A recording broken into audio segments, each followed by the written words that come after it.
Welcome to LOA Today. Walt Thiessen and life coach David Bartke here. It's Thursday, October 26th, 2017. Just a few days to Halloween, David. Wow, unbelievable. I can't believe how quickly this year is going. I know, it just flies. Like it. We were talking about that before the show, and I think a lot of it has to do with the fact that we're both a lot more in the vortex than perhaps other people, and when you're in the vortex, it just flies. It flies. Yeah, it really does. It's like, wow, all the holidays are upon us, and before we know it, it'll be Christmas and New Year's. Yeah. Wow. All the good stuff to look forward to. So you had a good week, I take it?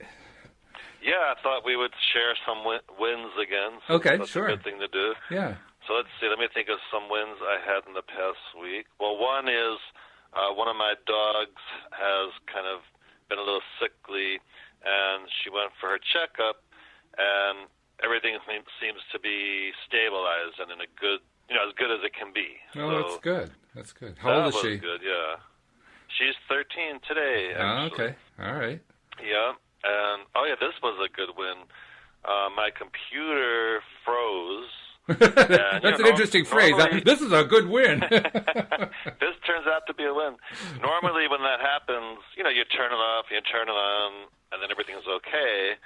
But in this case, I kept doing that, and it wasn't working properly. And then I called Mac, and I spent a whole day with Mac on the phone, and they tried doing this and doing that. In the end, I had to take it in. And plus, I had a bunch of documents that were open when this all happened, and I'm like, oh my God, did those save? Am I going to lose my documents? Now I have to applaud you. You're describing this as a win, and yet this doesn't sound like a win yet. This is good. This is good. It is. Okay. So then I'm like, I'm going to have to buy a new computer and all that kind of thing. So anyway, so I brought it into Apple, and not only was it fixable, it was very fixable. It only cost under $200 to fix, and all my documents were fine. Everything was fine, and they actually put in a new hard drive that was like a 1 terabyte, which is huge as far as storage. And so everything was okay. Now I have a amazing hard drive where I can just store. Probably I won't even use it all, and not only that, they said it was going to take a week, and I really needed it in 3 days because I had a bunch of client papers on there that I needed to go through before some client calls. And the second day they had it, I got an email that it was ready. So, well, you can't argue with that. That's really good. So those are wins. Yeah, it was ready when I really needed it to be ready, not the week. All my documents were fine. Everything was fine. And now I even have a new and improved computer. And it was only a few $100s. So you can store all those videos that you've been meaning to watch, but haven't watched, even though you downloaded them, right? Yeah. Okay. So I'm considering that a win because I didn't have to buy a new computer. I didn't lose any documents. It was done before I needed it to be done. So that was a really good win. So that's why that's a win. That's good. I'm trying to think what was a win. Aside that, I got some really good parking spots this week, and I took on a few new coaching clients, which was wonderful. Yeah, that's probably your best win right there. That's good. So I had a lot of really good wins. What about you? What wins have you had lately? I was thinking about it. It's not like I had this really stellar week where everything was hitting or anything like that. But I guess the big win for the week was nothing really bad happened. It was just, it wasn't like a super wonderful, great week, but hey, it was a pretty good week, Well, did you have safe transportation during the week? Oh yeah, well I didn't have to go very far, but win. Yes, yeah. That's a win. Doesn't matter. Most of the time, my transportation is from the bedroom to the office because they're in the same building. But But so you probably drove, I don't know, to the market or somewhere. Occasionally, if I had to do some driving, yeah. But well, that's a win. But that just goes into the overall umbrella category of everything was pretty good this week. I mean, there was nothing really bad that happened. A few frustrating things happened here or there, but they didn't last long. For the most part, it was pretty good. And plus, we're nearing the end of the gardening season. Of course, my wife has a gardening business. Yeah. And I help her with that. And as you kind of see the finish line coming, that's the one good thing about a seasonal business. When you see the finish line coming, it's like, okay, one last push. Here we go. Yeah. Now, of course, after that, from like November through March, I'll be spending all my time on the computer writing software for the business. But at least we're getting to the point where I can do that. Because it's actually a project I've been working on or trying to work on for like the last, 4 to 5 months, something like that. Right. But because I've been doing other things, I do her books and I help her with marketing, and I've been kind of answering phones and stuff like that. It's amazing how much time all that takes away from the time that I intended to spend on programming. And programming requires tremendous concentration. I mean, you need to remove all distractions because there's so many things you're trying to keep balanced in your head, and you're remembering 4 things that you're working toward, and you're doing this over here, and you just have to focus like crazy when you're doing it. You can't possibly do it when you're answering the phone every 10 minutes. It just doesn't work. So even though programming is not my favorite thing to do, it really isn't. I am looking forward to the fact that after we're done for the season, I can actually focus. I will have all the distractions will be out of the way, So that's another good thing to look forward to. Absolutely. And the big reason to get excited is that the reason I'm doing this software project in the first place is that it will automate a large number of things that we've been doing manually for years, and in the process make the business much, much more efficient. Oh, yeah, that's going to be great. And in fact, honestly, my goal for next spring is for my wife and I to have nothing to do. Because we've got it all so well organized. Everything will be fully automated. The teams will all be in place. The management will all be in place. They just go out and do all the stuff. And we'll just sit back and say, hey, cool, this is good. Life is good. Yes. Well, we also have a question. Okay. From Matt. Matthew, I guess Matt is short for Matthew. And he is starting a new business. Congratulations, Matthew. He wants to know, from a law of attraction point of view, what could he do to make it successful, prepave this business for being a successful business? Well, first of all, congratulations for taking the first step and deciding to do it. Yes. That puts you ahead of approximately 90% of the population that will never take the risk. I'm not kidding. That's about what it is. You mean like a lot of people get really good ideas and whatever, but they never... Oh, there are lots of people get ideas, but literally only about 10% of the population ever tries to implement it and turn it into a business. Wow. Yeah. So he gets a lot of kudos for that. Oh, yeah. And you, just like when you started your business, you were, kind of running against the odds. Oh. But I was? Okay. Yeah, because most people just don't even try. They don't take the risk. And then you actually have, and I have too, because I've had successful businesses, you also have beaten the odds in another way, because according to the Small Business Administration, I'm not quite sure these numbers are actually accurate, approximately 95% of all businesses fail within the first 2 years. And you and I have both been going for more than 2 years. Yeah, according to that. Now, I think that's actually overstated myself. But that's what they've been. That sounds high. They've been preaching that number for years, so I'll stick with it for now. But the point is, we beat the odds. Yeah. And one of the reasons we beat the odds is because we know the law of attraction. So Matt's actually asking a very good question, but the first thing he needs to do is to reach around with his hand and pat himself on the back, because he's taking the steps. He's taking the steps. Yes. That's really, really important. That's true. And I would also suggest to him to make a list of all the things that have to happen to make the business successful. Like from the very beginning thing, whatever that is, to the biggest thing. Like just make a list of everything that has to happen to make it successful, as well as what would make it successful after it's set up and running. Like how many clients do you need? What has to happen? Like all that good stuff. And then just focus on all that. Focus on what you want, on how you want it to be, on what you want, in a very high vibrational way, in a positive way.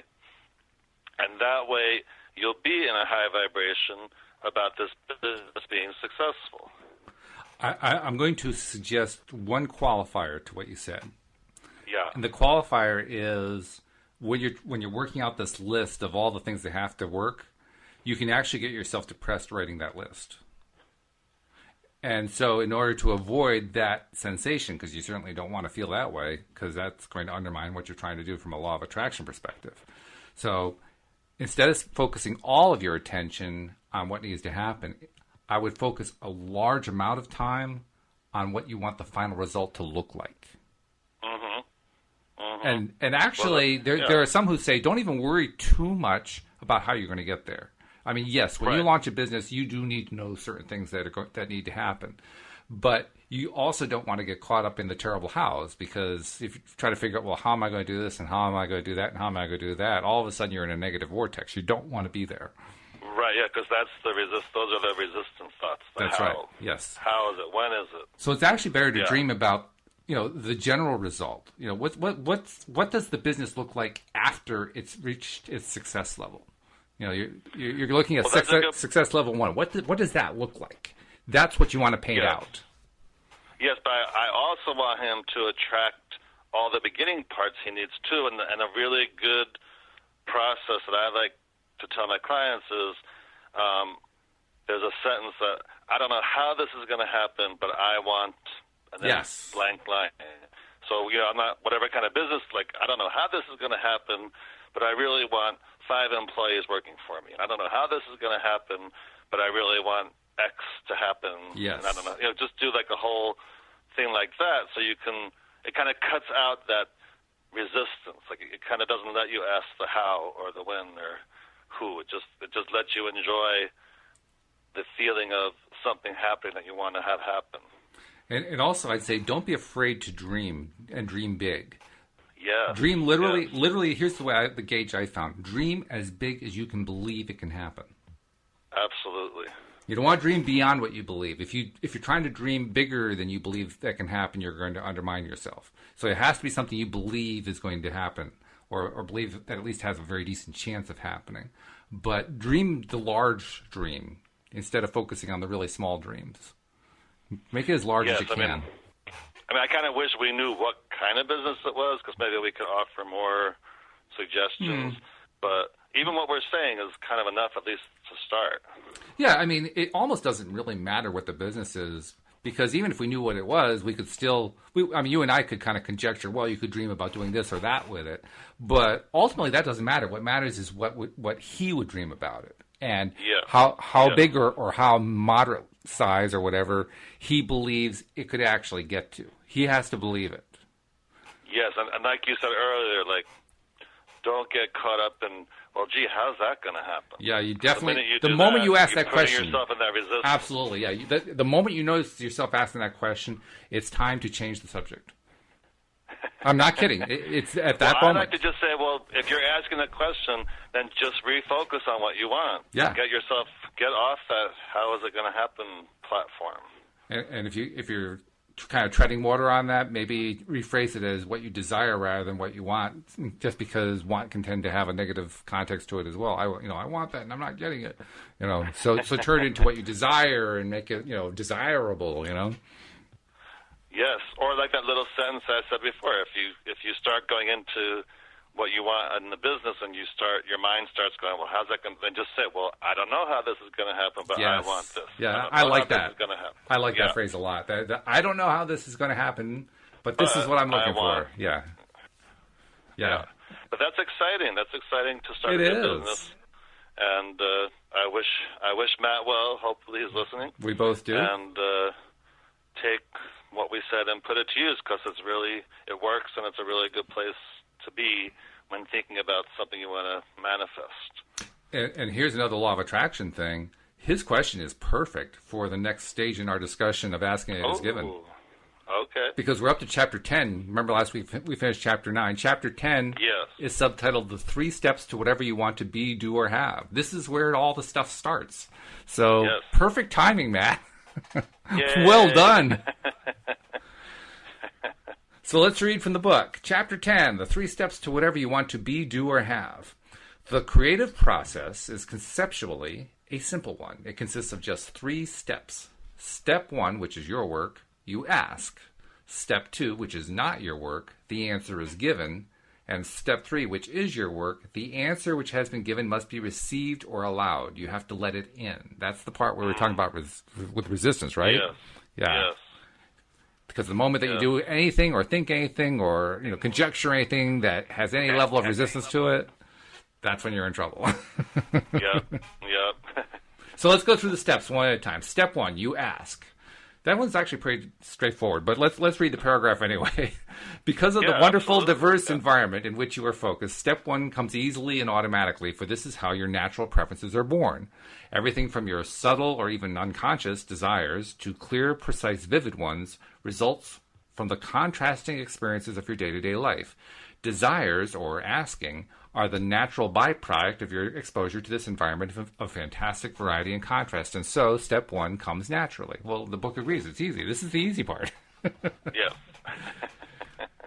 So, okay, we know what we're going to ask for. We know that Matt's going to dream his biggest dream that he can believe that can happen, and that's what he's asking for, okay? Yeah. So, step 2. Step 2 is where the universe answers.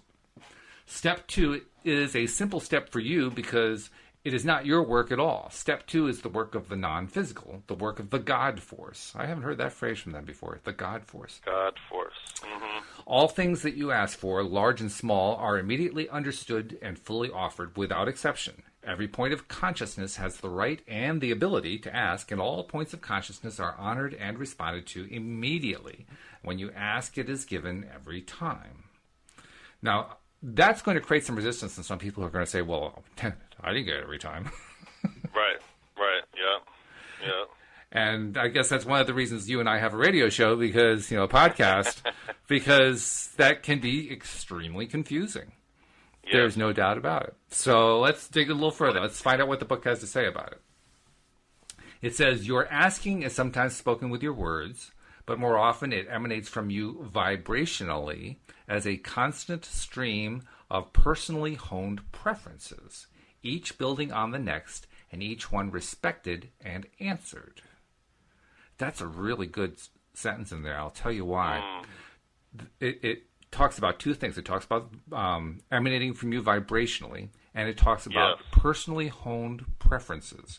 And preferences, I think I may have mentioned this story to you before, but I'm going to reiterate it, tell it again. There's a guy who is a doctor of some sort of behavioral psychology. I can't remember exactly what. But he is a researcher at, I believe, UCLA.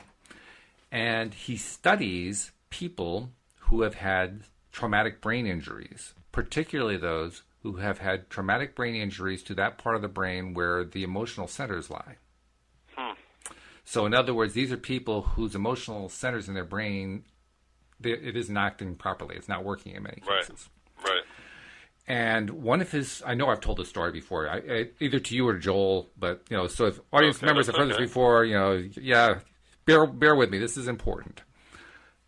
One of his favorite things to do with his subjects, with the people that he studies, is to invite them out to lunch, which is a very friendly thing for a researcher to do, don't you think? And he always leaves it to them to decide where to have lunch, which is kind of sadistic, as you'll find out in a moment. Because as it turns out, when someone who has a brain that has been damaged in the emotional center, and they're asked where do they want to have lunch, the answer will go something like this. Well, I have heard about restaurant A down the road. They've got really good food, but they're getting a reservation there takes weeks. That's probably not a good idea. But there's also restaurant B over across town, but that's a long way to go. That means a really long trip. Now there is restaurant C, but they don't really get very good ratings. Restaurant D is kind of popular, but the only problem with that one is it's only natural food, and if you don't like natural food, that's probably not going to work. Restaurant, and they'll just go through this list, endless litany of restaurants. They can't make a decision. Why can't they make a decision? Because the emotional centers of their brains have been damaged. And it requires an emotional aspect of the brain in order to express a preference. So this whole bit about personally honed preferences is key, because the one thing that is required in order to have a preference is an emotion. And that's why you and I talk all the time about how important it is to feel good. Yes. Absolutely. Because when you're feeling good, this constant stream of personally honed preferences they're talking about tends to be a positive stream of preferences. Yes.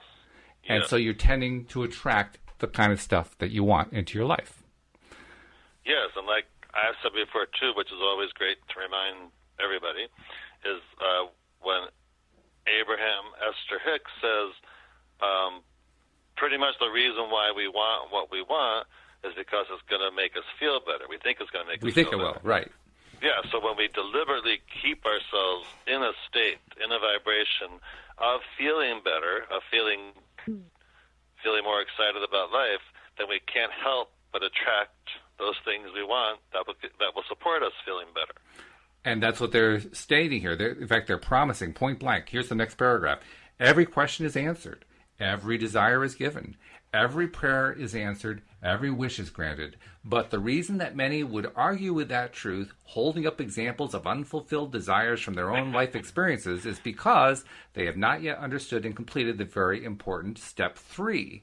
For without the completion of this step, the existence of steps 1 and 2 could go unnoticed. So, here we go. Step 3. You allow it in. Step 3 is the application of the art of allowing. It is really the reason your guidance system exists. It is the step whereby you tune the vibrational frequency of your being to match the vibrational frequency of your desire. And in the same way that your radio tuner must be set to match the frequency of the broadcasting station you desire to hear, the vibrational frequency of your being must match the frequency of your desire. And we call that the art of allowing. That is, allowing what you are asking for. Because unless you are in the receiving mode, your questions, even though they have been answered, will seem unanswered to you.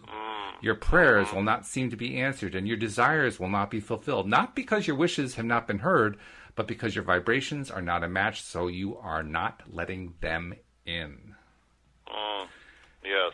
And that's the crux of it, isn't it? That's why we get so confused about this really, really simple thing. Why doesn't it seem to come true? It's because we aren't allowing it in. Yes, yes.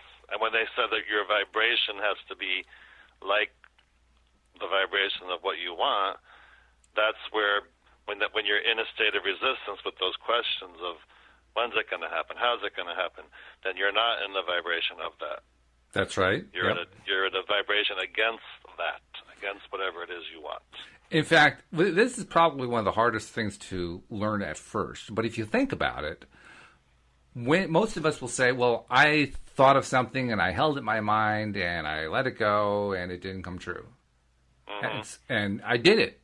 I did what I was supposed to do and it didn't work. So this stuff doesn't work. And my reaction to that is, and then what did you think? Well, right. They stayed in the it's not working, it's not working, it's not working. Yeah. Well, even if they they didn't stay in that, even if they just did the thing, think about it, let it go. What did they think about after that? Were they thinking about something that was congruent with it?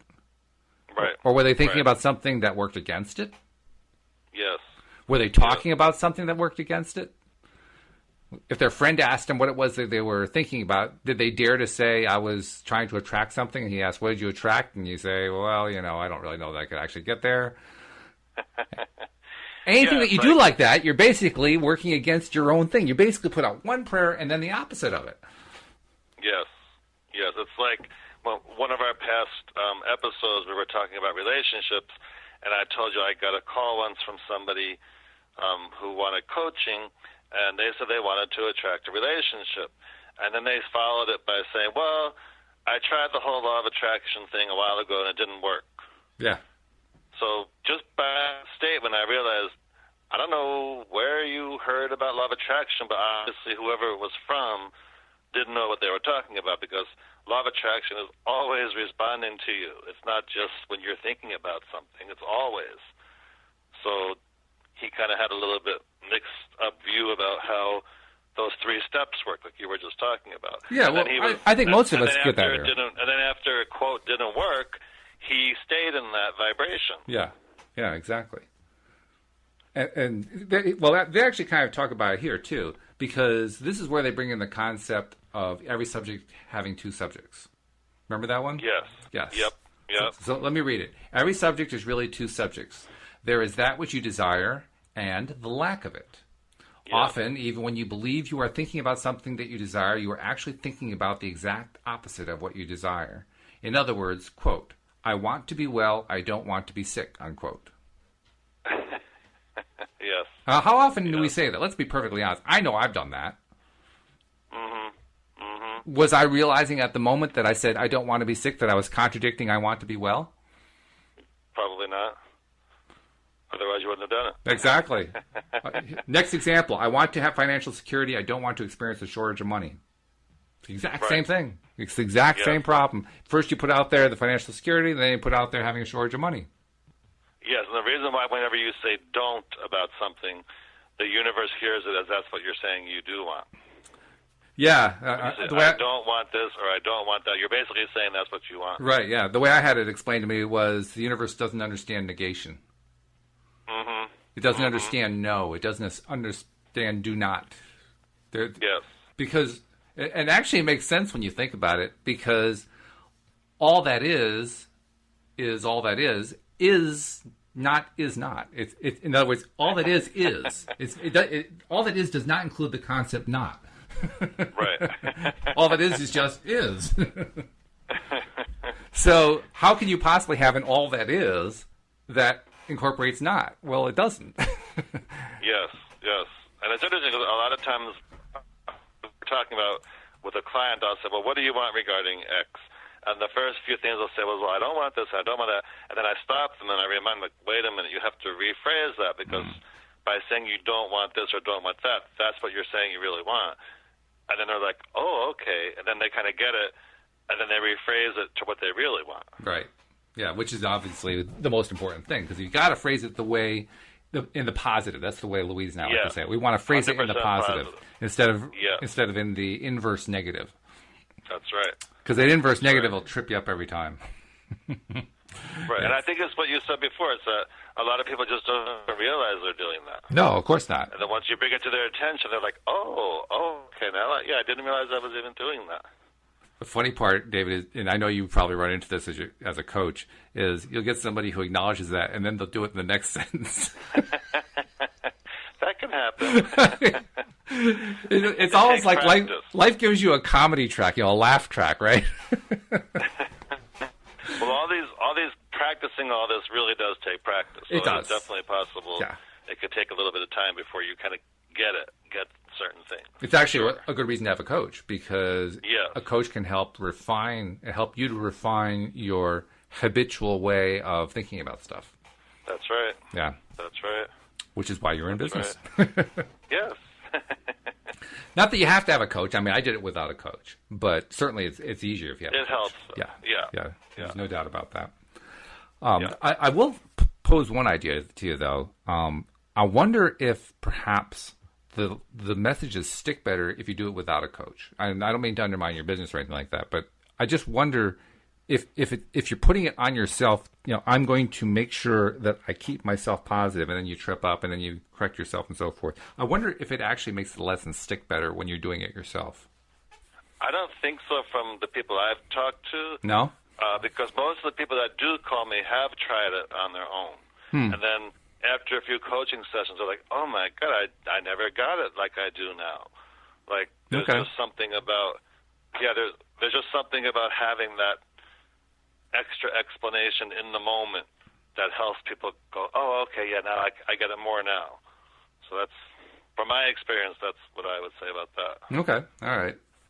I was just thinking, I guess, about my own experience where I didn't really have a coach to go to anyway, but I would I would actively try to reach out to other people and, try to get them to be positive with me so I could, have somebody to do it with. And I finally realized I was going to make much more ground if I just did it myself, so I did.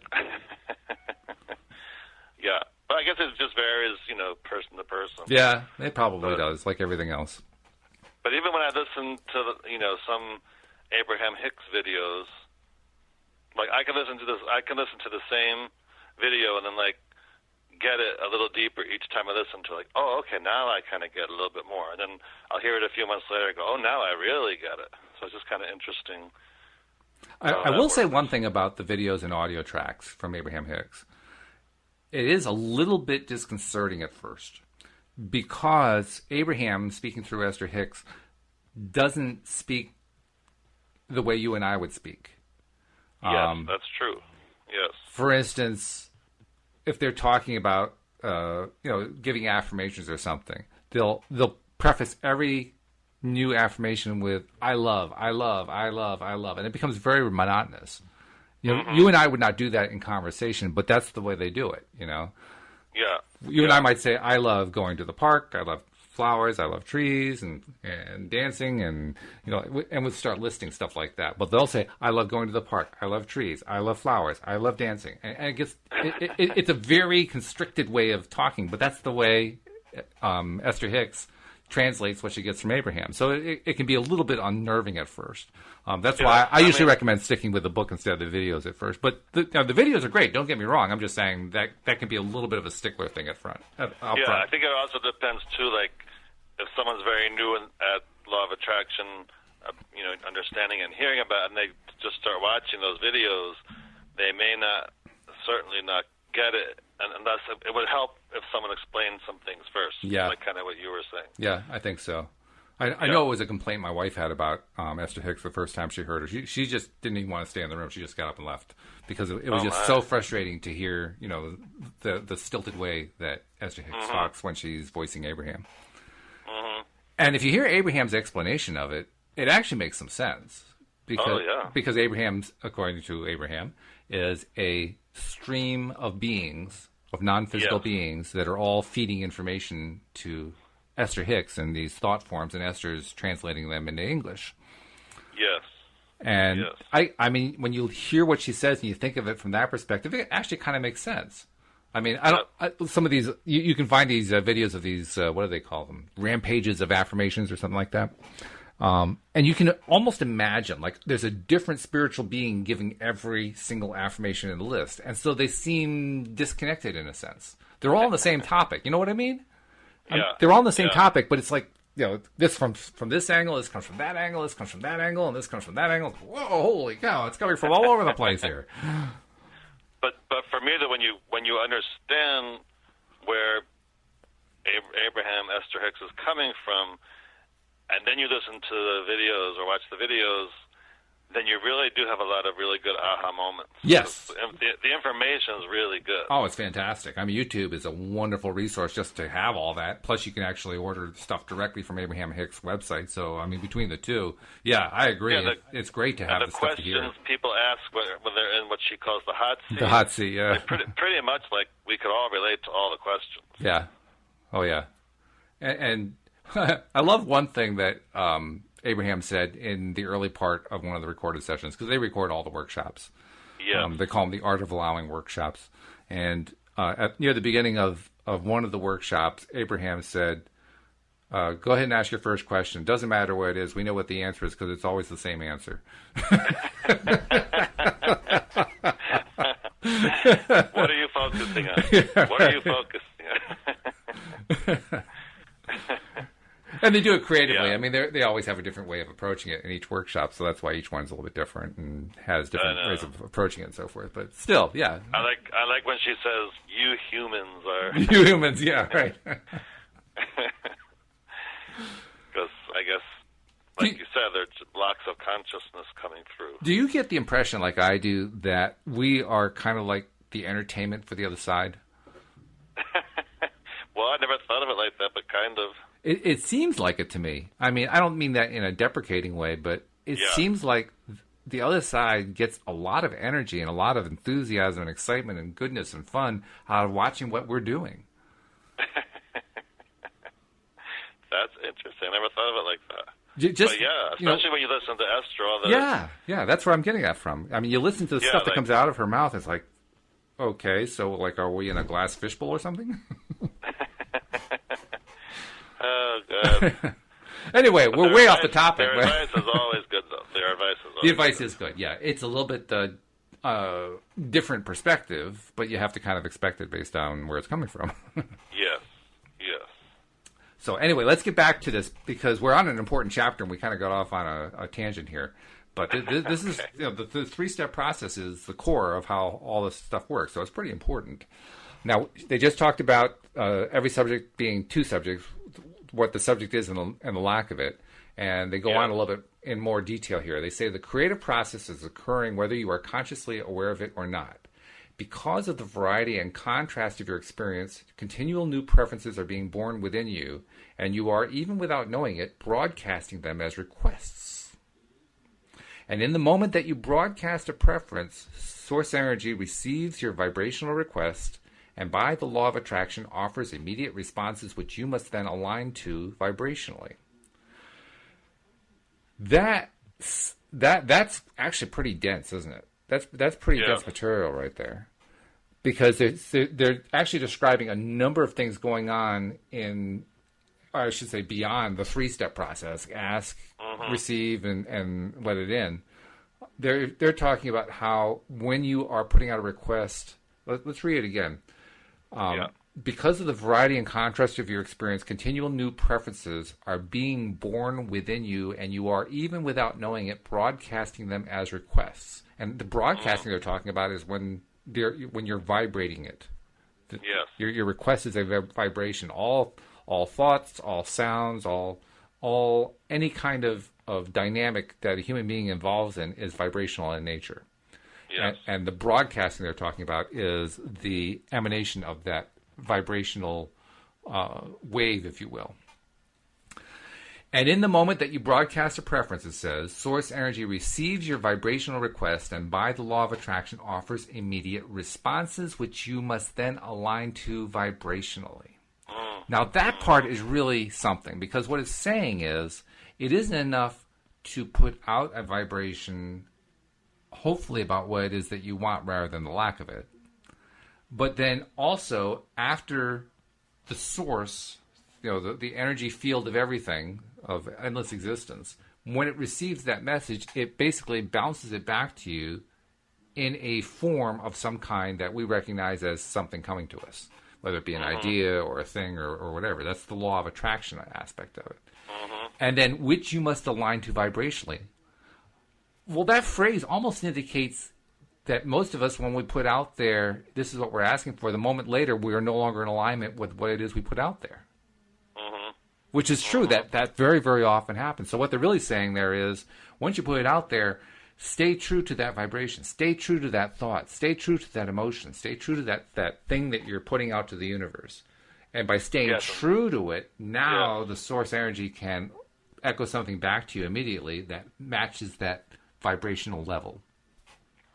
Yes. So, like, if you're very excited about something you want to manifest, stay there. Stay in that excitement about it. Yes. Which is not easy. That's the high vibration. It's not easy at first. Because it's so easy, on the contrary, when you're not in a normal state of high vibration, it's easier to put out something that sounds really good and then fall back into where you were before, the state of lethargy or whatever it is. Yes.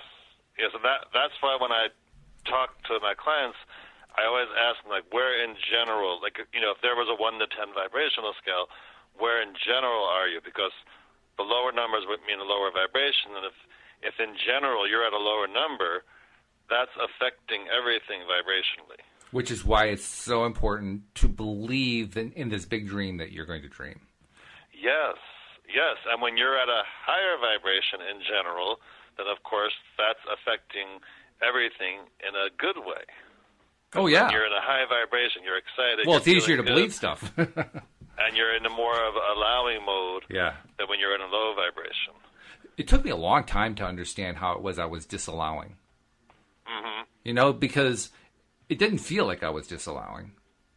It didn't feel like I wasn't really in touch with what that would feel like anyway. But I certainly couldn't detect anything that said, well, it's not like I can feel that I put out there that I want a nice big paycheck coming in, and I'm in some way blocking it. So how did you figure it out then? I did a lot of listening to Abraham-Hicks and other gurus, to be perfectly honest. Yeah. Because I didn't understand how it is that I could be counteracting my own desires. Right. That's why I emphasized it so much during the show, because that was a big, big thing for me. The idea that I need to stay consistent with what it is that I am putting out there if I want to attract it. I mean, if I don't want to attract it, then I definitely do not want to be consistent with it. But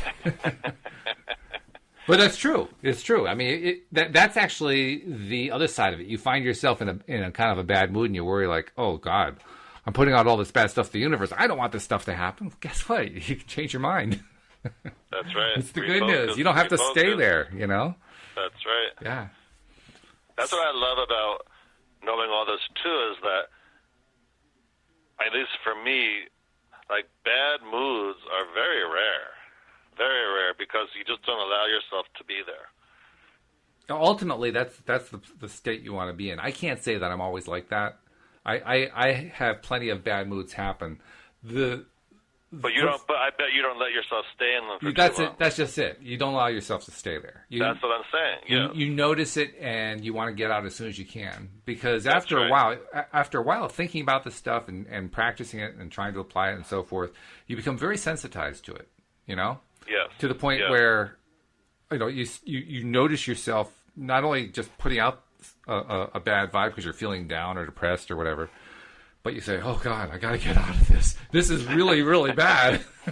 I got to change this now. Yes, but to me, that's, like, huge. Like, it is. To really get that and experience it and realize, you know what, I always have a choice. I don't have to stay in this bad mood, and I can, in a real way, gradually get myself out of this bad mood. Oh yeah, I guess the way what I'm trying to express though is the idea that when I'm in that bad place, in the past I would have kind of dismissed it, like, oh, it's not a big deal, and I just kind of stay in the bad place because I was just too lazy to get out. You know, now it's like, oh, it's like touching a hot burner. Oh God, I gotta get away from that fast. That's right. Yes, that's right. But that's a big thing to get. It's wonderful. It is. Yeah, it is wonderful. It almost is hard to quantify for a win. What's the win of the week? But that's always a win every day. Absolutely. Yeah. You know? Yeah. If you had said, on Tuesday I was very low vibration, but by the end of the day I was feeling really good, I would definitely say that's a wonderful win. Yes, for sure. Although, as I told you at the beginning of the show, actually before we started the show, I think I said, you asked me what the wins were for the week, and I said, I can't remember any because I'm trying to stay positive. Which is actually, it's a good part of it, because it literally is true. You can't focus on the bad stuff that happens if you're in a good place. Yes. Unless you want to leave the good place. If you want to leave the good place, then you can. You want to allow yourself. Yeah. No. So I just don't even want to focus on any of the bad stuff that happened. I want to keep my mind as far away from it as humanly possible.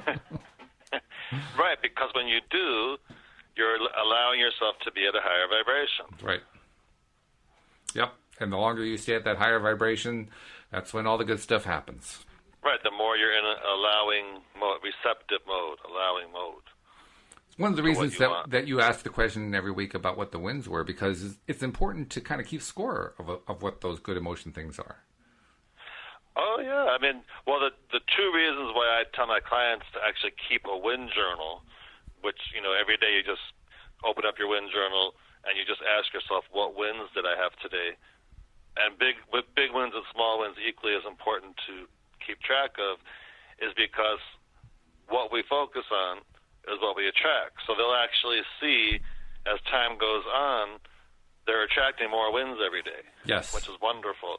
And it's also a great tool if you're in a low vibration and you want to raise yourself. You could just go to your win journal and read a week's worth of wins, and before you know it, you're going to feel a little better. So it's like a really good practice to get into. Yeah, it's a reinforcement mechanism. Yeah.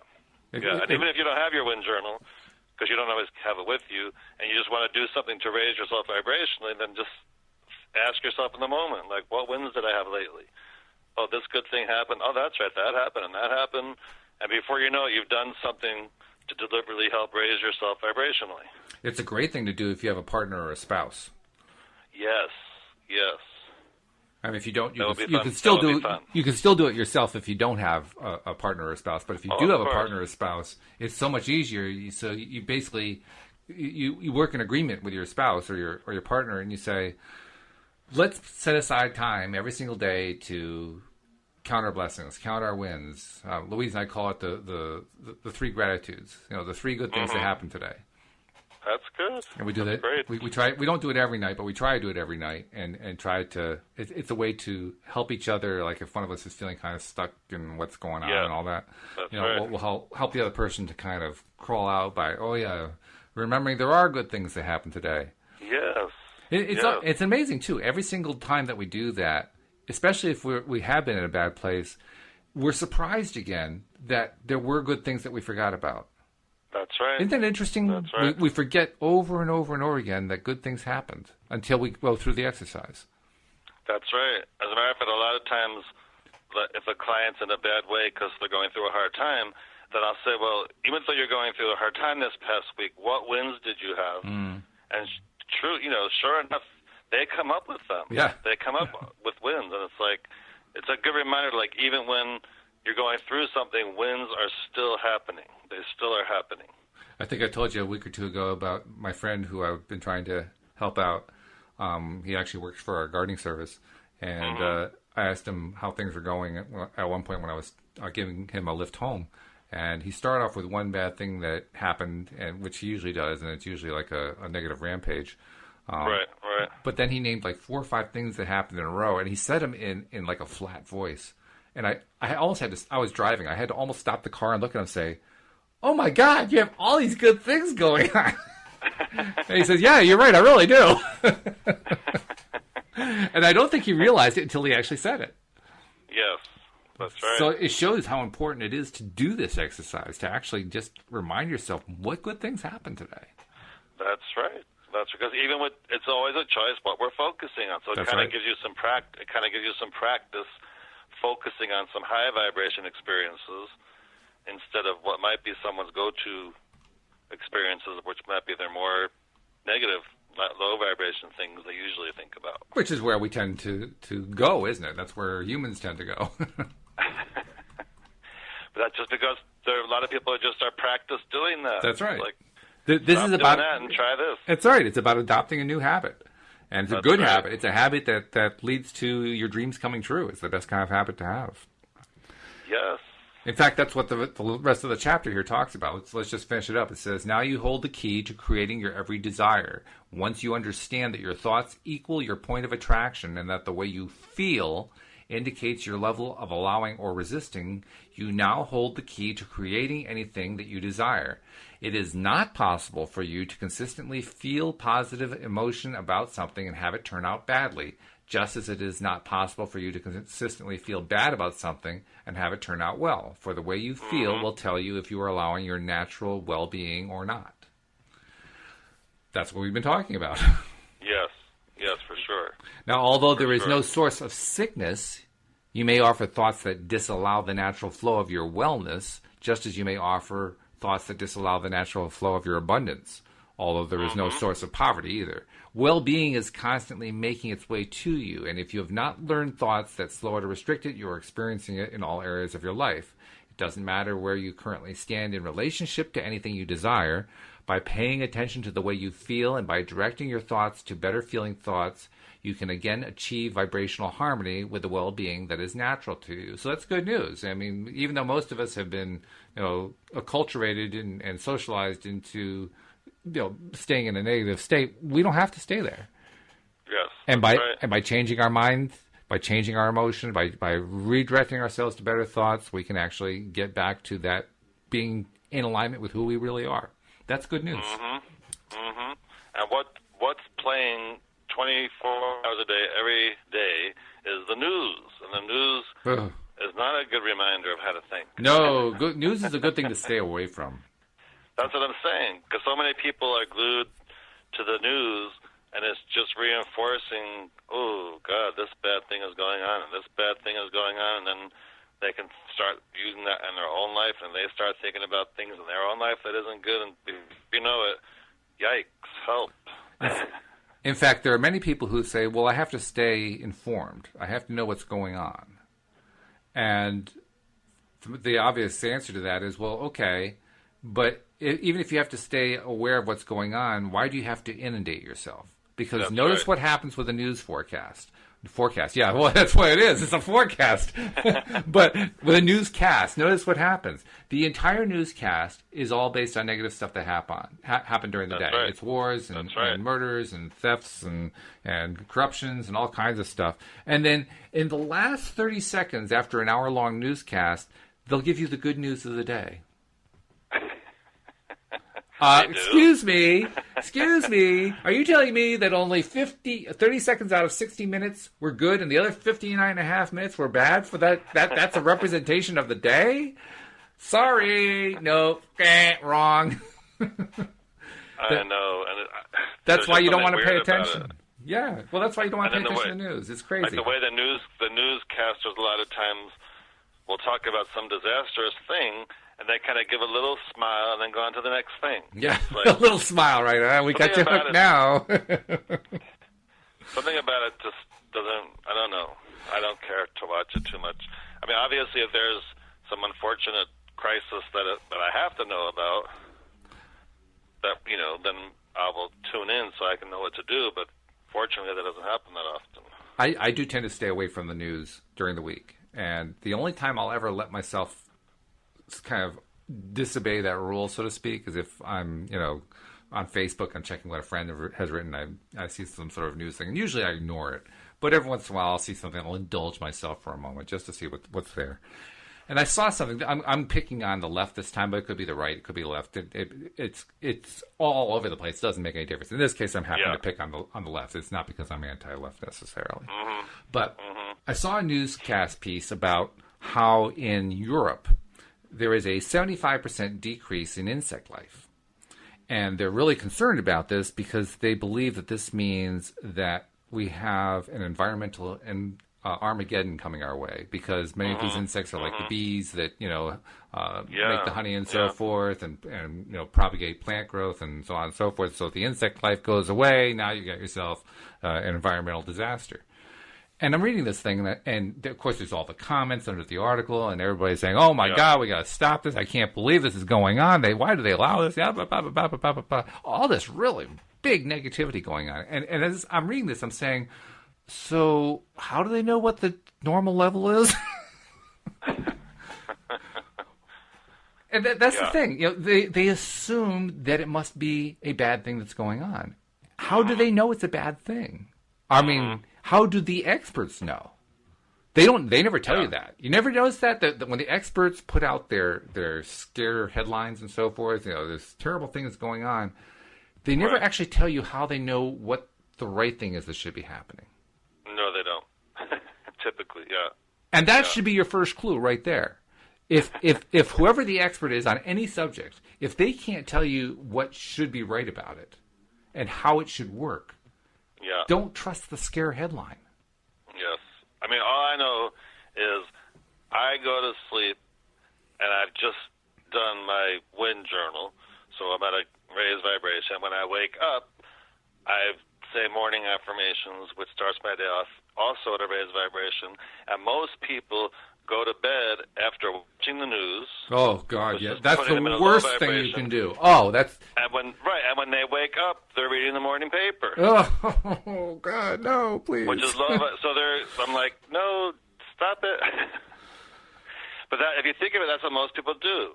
They watch the news before they go to sleep, and they read the paper as soon as they wake up to catch up on the latest news in the morning. And then they wonder why their colleagues at work can't stand talking to them.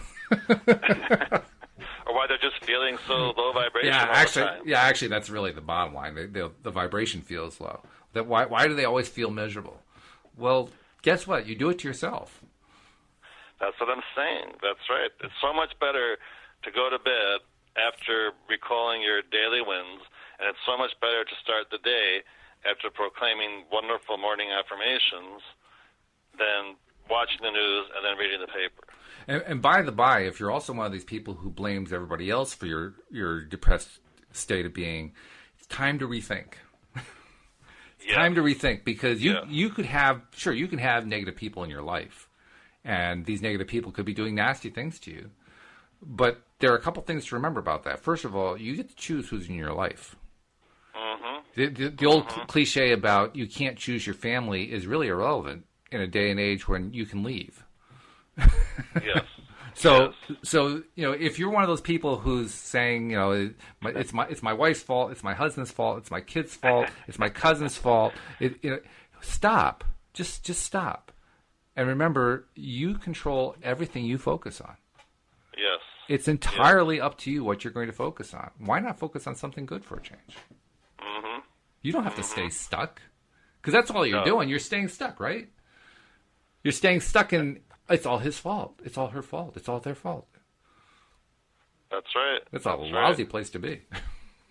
No, refocus. Yeah. Refocus. And like when you really do it, like this might all sound like very Pollyanna or whatever, but when you actually do it, you'll be like, wow, I do prefer how it feels this way. Wow, I do realize now more than ever that it is always a choice what I'm thinking about and focusing on.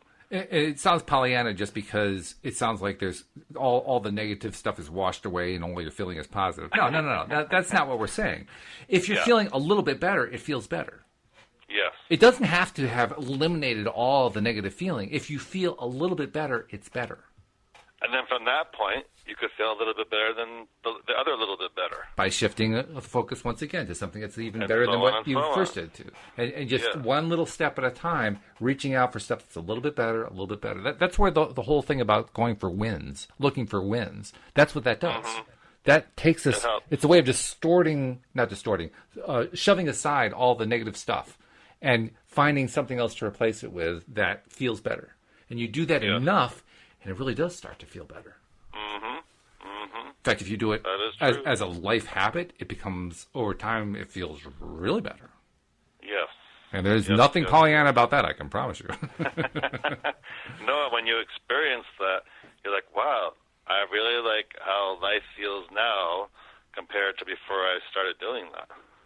So as the book summarizes, we often refer to that non-physical part of you as your inner being or your source. It is not important what you call that source or energy or life force, but it is important that you are consciously aware of when you are allowing a full connection to it and when you are restricting it in some way, and your emotions are your constant indicators of your degree of allowing or resisting that connection. So that's why Dave and I are talking about change your emotions one step at a time. Because as you do that, you are allowing the full connection that you're trying to reach. Because that's what we're wanting. We want that full connection to source, because when we have the full connection to source and we're putting out positively, affirming what it is we want, not what we don't want, and all that kind of stuff, then we actually end up getting it. And life actually becomes even better. Yes, because you're in a receiving mode, you're an allowing mode. By keeping yourself feeling better, by keeping yourself at a higher vibration. And it really pays off, too. The thing that constantly amazes me, David, I suspect you experience it, too, is the serendipitous side of it. Because things end up happening, and you say to yourself, how on earth did that happen? Even though you know what the result was, you still can't see how it happened. It just kind of happened. It's like, what? What? Yeah, like when something seems to happen out of the blue. Out of the blue. Really, yeah, where did that come from? Well, it came. That happened like that. Wow. Yeah, it came from staying as positive as you can stay. Yes. And the more you do it, the more that kind of stuff happens. And it's amazing how often it happens. It increases the more you stay in that positive zone. The frequency of how often that kind of thing happens increases. That's right. And even forgetting about allowing more into your life, life just feels so much better every day when you are at a higher vibration. Like that part alone is wonderful. It is. I wish we could allow more, but David, we're out of time. Oh my goodness. Okay. Can you imagine? I mean, it just races through every time. We got about 10 seconds. Get 10 seconds. Tell people how to reach you if they want to get some coaching. Okay, if anybody wants some law of attraction life coaching, you can go to lifecoachdavid.com and contact me through there. And if anyone has a question you want us to answer, you can just email me at david@lifecoachdavid.com. Yeah, please do send the questions in. Those are fun to answer, and hopefully they're helpful for you too, so it works both ways. David, it's been a pleasure as usual. Same here, Walt. We'll see you all next time here on LOA Today. Goodbye, everybody.